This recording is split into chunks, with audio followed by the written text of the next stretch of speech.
right before everything, social media, everything. Social media. What are we talking about, y'all? We've been down here talking about landlines, nothing. Oh, I was talking about Jennifer Williams. That's one of the first things that I saw. Jennifer Williams trying to say that Evelyn, or saying that Evelyn doesn't like black women.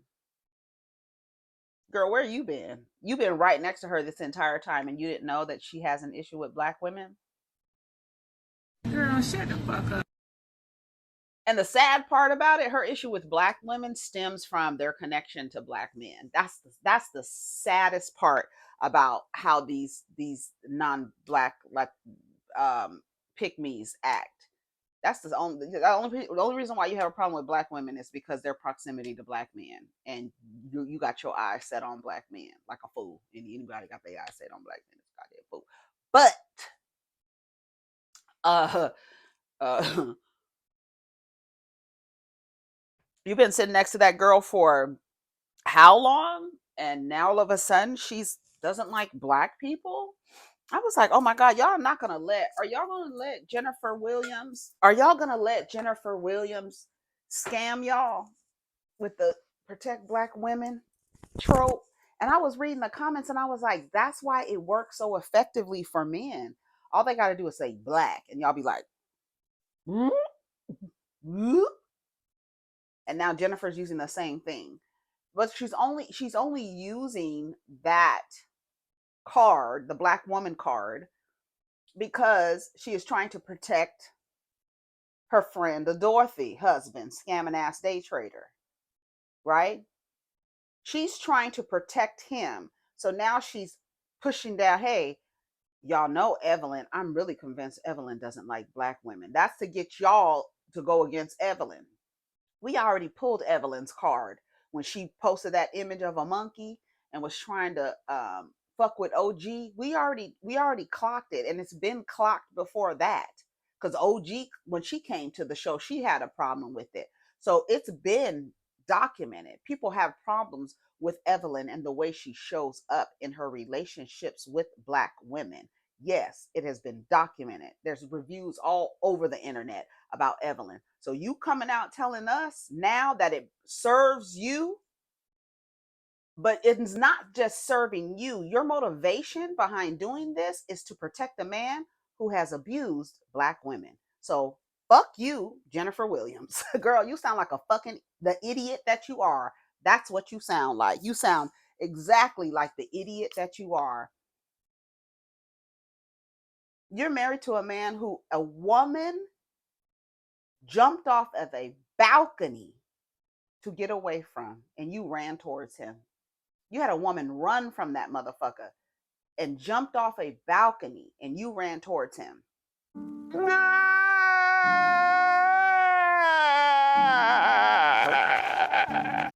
And now, because everybody's like, "Hey, girl, your boyfriend, husband, whoever the fuck he is, whatever his name is, we don't even know his name. If his name is really his name, because he got a different last name. Gold is not his last name. He go is it's I don't know what it is.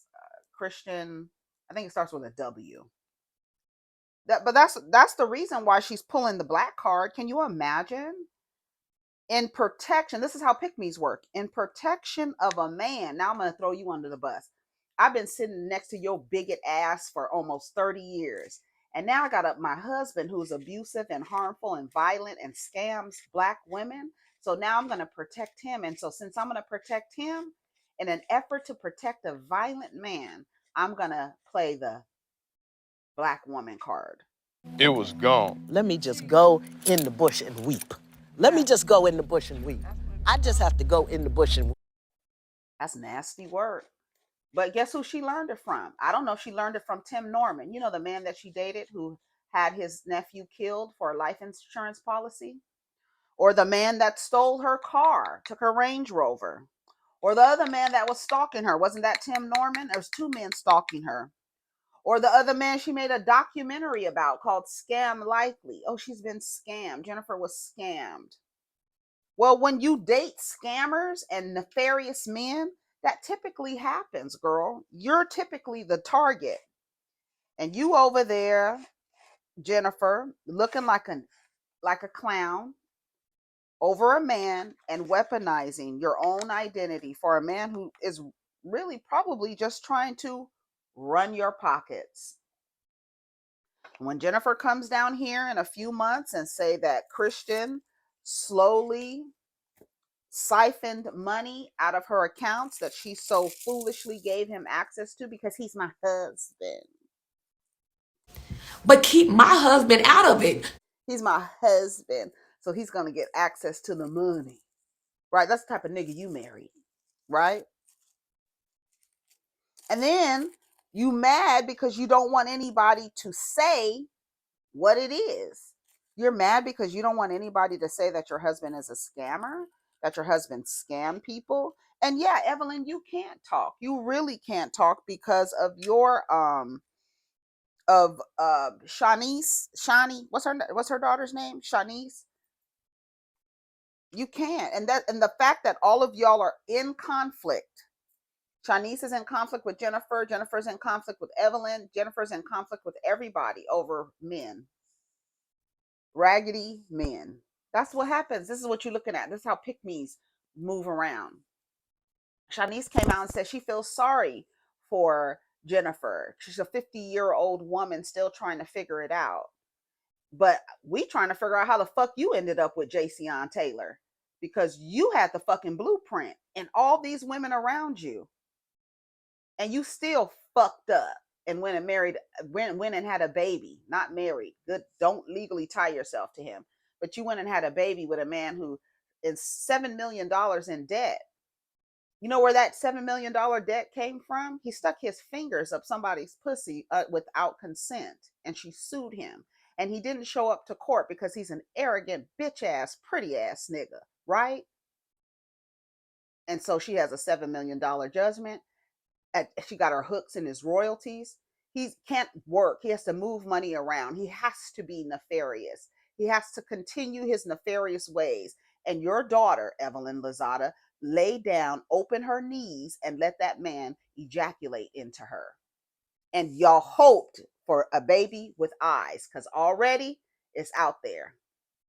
It's out there. That's what she's banking on. Hopefully you have a baby with eyes, and it can make its own $7 million with eyes like its father.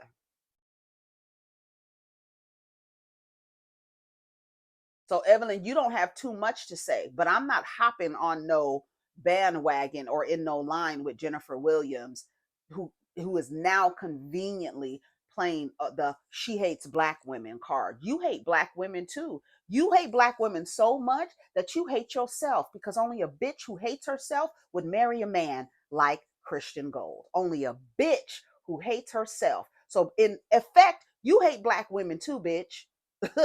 So what are we really talking about? You ain't gonna be able, Jennifer, girl, that scamming ass bitch.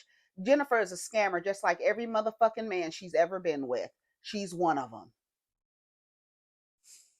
It's no coincidence that every man she's with is nefarious. It's not a coincidence, because she's one herself. I told you I went online to see why these women date violent men. What are they called? Oh, hold on, let me find it. Since we on it. Since we on it. Did you like the video yet? Did you like, subscribe, and comment? Let me know you stopped, boy. Boy. Attraction to dangerous men. These women are called hybristophiliac. Hybristophiliac. Let's listen to what this this thing says here. Women who are attracted to evil, dangerous men are sometimes described using informal psychological terms depending on the context. A few commonly used, though often controversial and non-clinical labels include hybristophiliac. This is a psychological term for someone who is sexually attracted to people who have committed crimes, especially violent ones. It's often used in cases where women are attracted to convicted criminals like serial killers. The quote, bad boy attraction. In pop culture, this refers to women drawn to rebellious, emotionally unavailable, or risk taking men. It's not a formal diagnosis, just a common trope. Codependent. In psychology, this term is used when someone continuously forms relationships with individuals who are abusive, troubled, manipulative, often at their own expense. Trauma bond. This refers to a psychological response where a person forms a strong emotional attachment to someone who is harmful or abusive, often due to cycles of abuse and reward.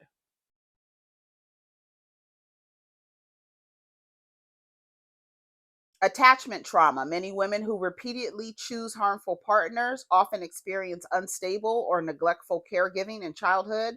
They unconsciously seek out familiar emotional patterns, even if they're painful.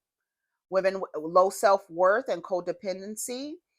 Some women develop a sense of identity around being needed or fixing someone or proving their worth, especially if they have low self-esteem and unresolved trauma. Movies and television shows glorify toxic masculinity, making possessive, violent, cold behavior look like strength or passion, which can skew a real world expectation of love. And you might say, well, that's not true. I have my own idea of what something should look like. No, your idea came from something else. That idea was not an original idea. The idea of what you desire, the idea of what you think you need to make you happy, that is all things coming from all different forms of media, all different books, music, whatever form of media, television, whatever you are ingesting, whatever you're reading, whatever. That's where it comes from. So you modeling your life after what you think whatever should be, or how you think love should look. That's what I was explaining to my son the other day, and explaining why it's so important as a teenager trying to develop relationships with people, that you understand that your definitions, what we have defined in our home, other people have different definitions of those things.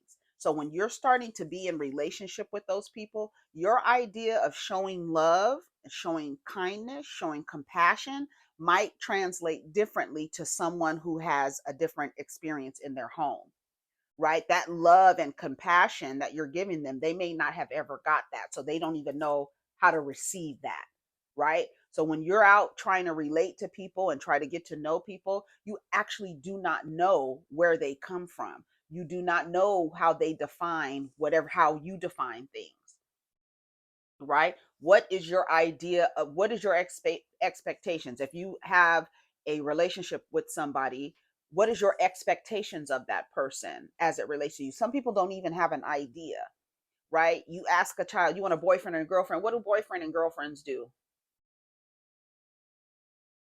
What do they do? What do bad boys do? What do you see on television? What is shown to you on television? So now you have these girls all the time, and that's why men actually speak and say those things. They only like the Pookies and Ray Rays. Y'all don't give the good guys and the nerds any time of day. That's played out on television. That's played out in movies. So in real life, people are regurgitating that and have accepted that as a truth, that women are attracted to bad boys. But then you have examples like Jennifer Williams, who every single man she has been with has been of low character. For me, that's a woman who is attracted to men of low character. And for her to act like, oh, you can't talk about it. No, bitch, we are talking about it because you are his partner. So if you hanging out with a motherfucker who has this kind of rap sheet, I'm looking at you sideways, bitch, because you chose him after this. So now I'm looking at you crazy.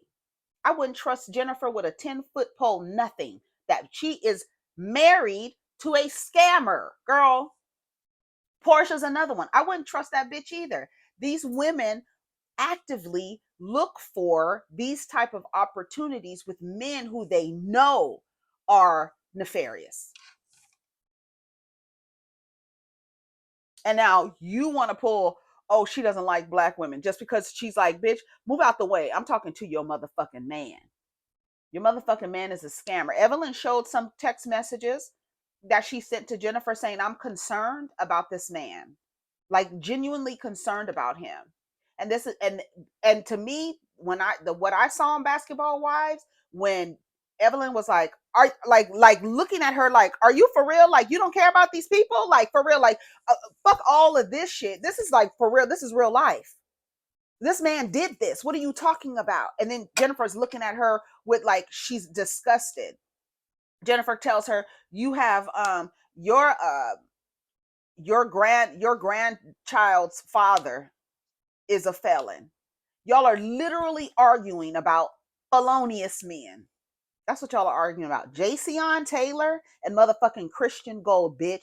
Tired ass, po ass, raggedy ass, slow ass niggas. Insert the motherfucking crying, man. We crying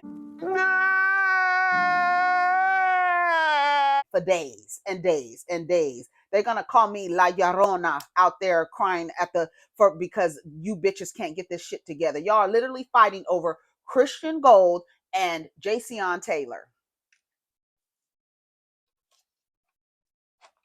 That's what y'all fighting. That's what Jennifer is protecting, and that's what Evelyn is protecting. You want to call my man a felon? Isn't the game a felon? Girl, what the fuck are you talking about? Yeah, he might have been a felon. And then Evelyn goes, your felon, girl, your felon. I don't even ever want to say that in my life. My felon. I have a felon too. Y'all got a felon? Y'all got a felon? Girl, I'm not. That sounds crazy as hell. I don't want to pick this reefer up with my hands because it's sticky. Sticky. So Jennifer, I wouldn't allow her to play the black card with y'all. Don't allow her to play the black woman card with y'all. I want to read some of the comments because I'm seeing that all somebody has to do is say black and then y'all really move into action. And I think it's easier to move into action for Evelyn because she has an issue with black women. That's very clear. But her only issue with black women is their proximity to black men. And that's what she's trying to get to, right? The lowest totem pole position. Meanwhile, Kanye's over there trying to be like white men, trying to get to the top power position. And y'all pick me's around here scrounging, trying to get to the black man, which is the lowest power position. Okay, come on, girl. Come on, girl. Okay. Yeah. Seems like a backwards ass hustle to me. Girl, I don't have nothing to say about it, girl. Girl. I wouldn't trust Jennifer, Portia, them women like that. Look at the partners that you choose. You're not gonna tell me you didn't know that Christian Gold. What he doesn't even know that woman, girl. He doesn't know what woman that he scammed. Yeah, he doesn't know them. He doesn't care about them. He doesn't get to know them. He just takes their money. And a felon cannot trade for other people. A felon can't even have a license. That's what I read. So when Evelyn said, can he even trade? Because he can't. He definitely can't. He can trade for himself as a felon. He can't trade for nobody else. So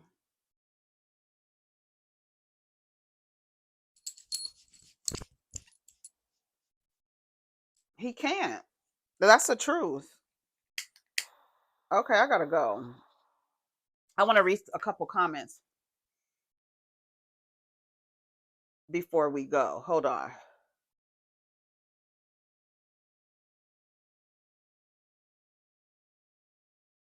Yeah.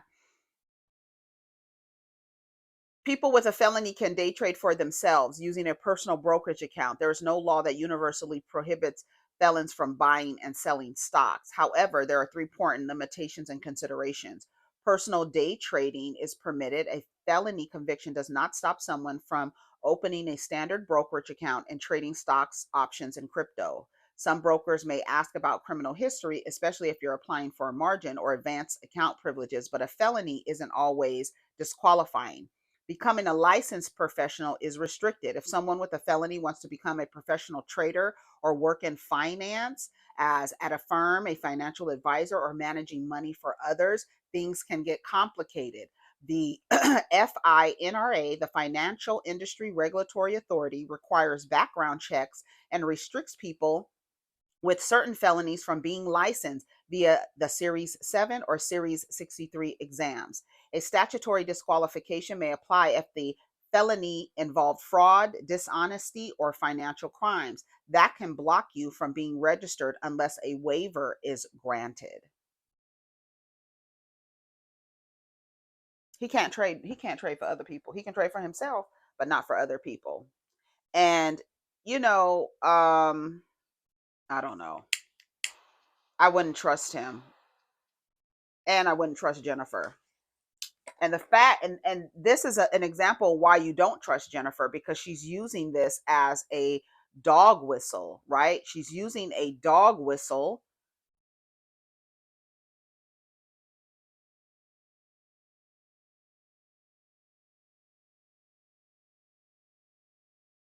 Here it is.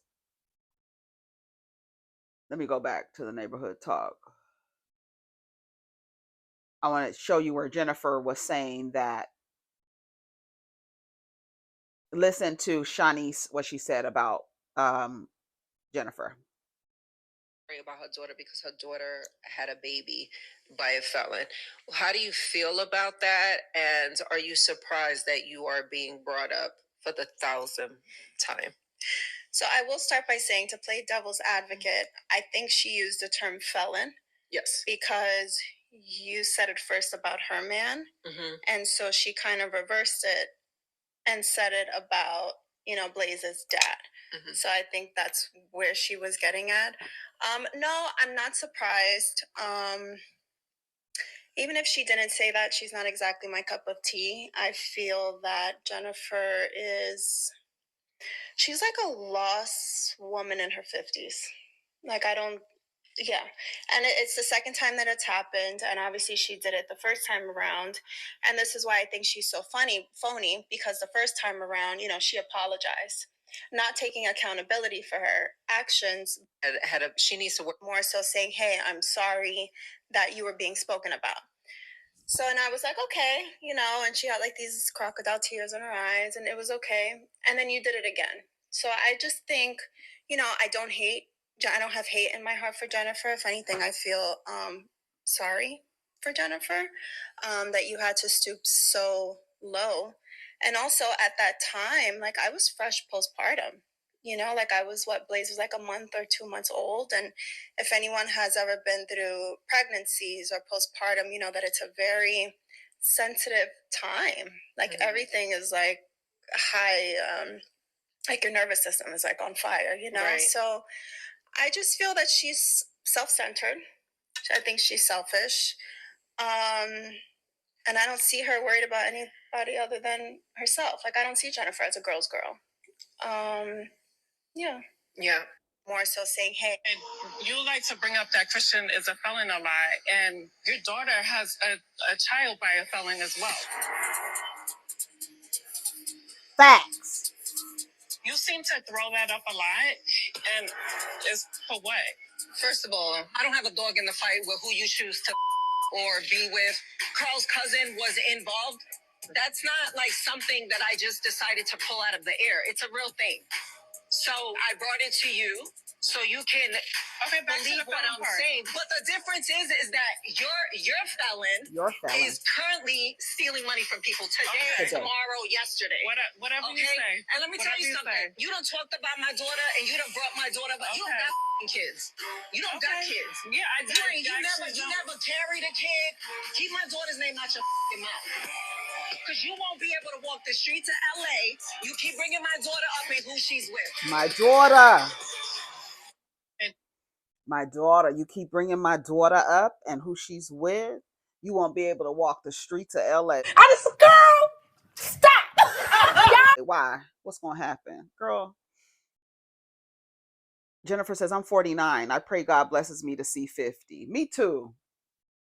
But girl, hopefully you won't be broke because it's niggas and took you out of your money, but you right along with them. Somebody saying you look damn good. Keep on, girl. You are fucking fabulous at whatever the age. And I don't even think she's trying to age shame. I think she's trying to basically call her an old fool. You that old and you still making these decisions. But at the same time, girl, look at the decision you made. That's why it's like a gag at the same time, like, ooh, because she's not lying. Jennifer's not lying.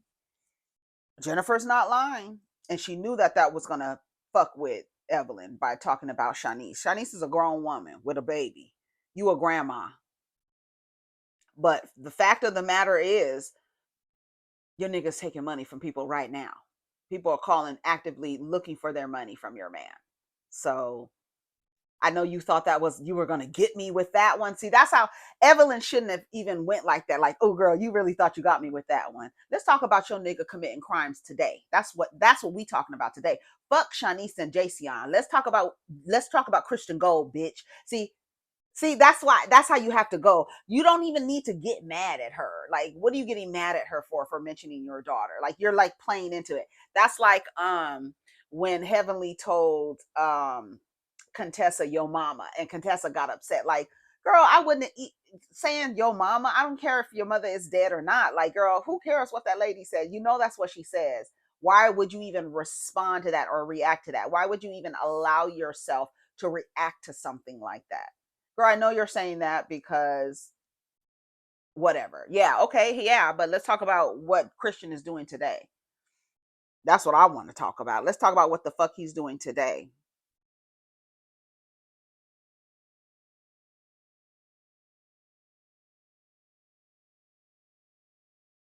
She said her baby daddy is a lost man at 50, losing his home to a woman he SA'd. Right. That's what I'm saying. Like, they can't really say anything. And the gag is y'all can't say anything because of your proximity to the men that you're talking about.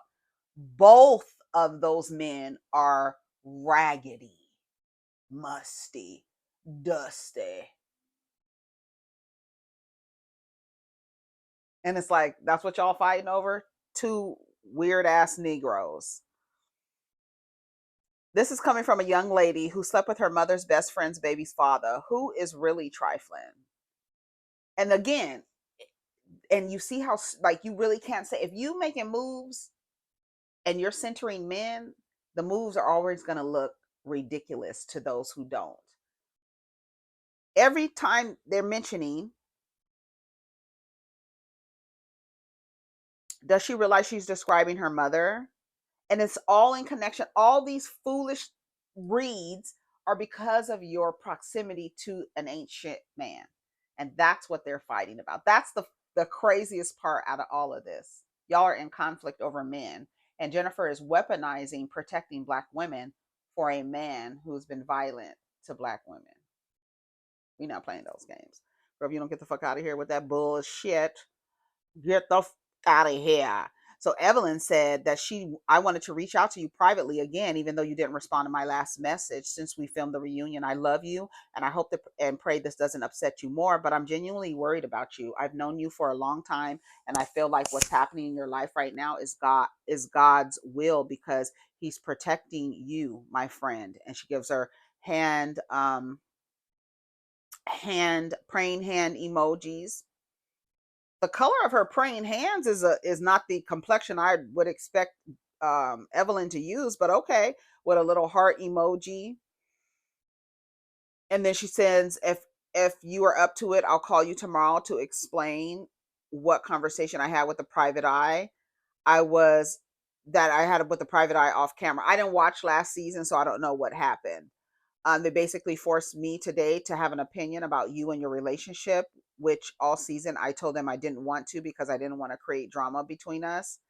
I'll be emailing tomorrow. Have a safe flight. I'm sorry that if this was hurtful. So she apologized to her for whatever happened last season. And I don't really know what happened last season.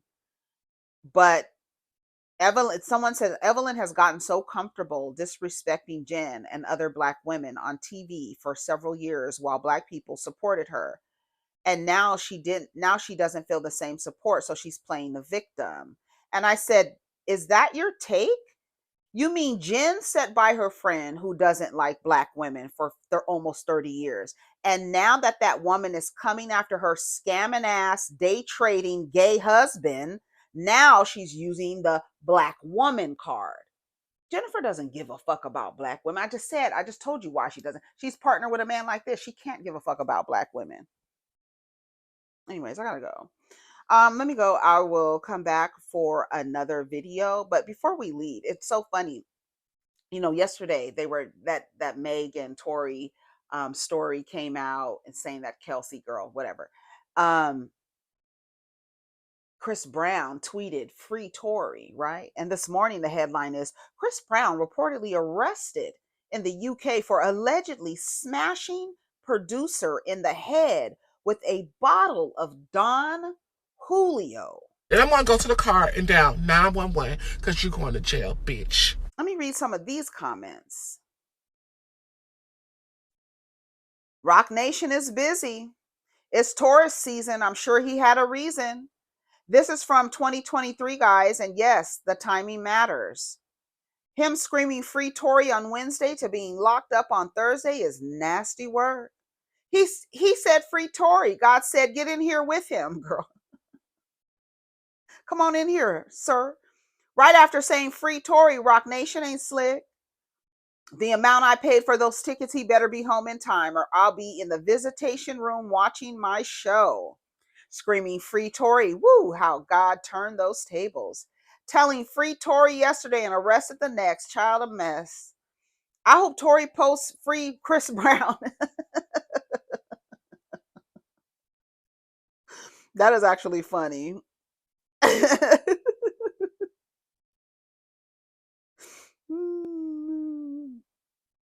That was funny. I gotta go. Take care of each other. Protect your energy. God damn, this video is too long. We spent all the time talking about landlines and the phone company, girl. Anyways, take care of each other. We're coming back for another video. Take care of each other. Protect your energy. Let's get down in the comments. Peace.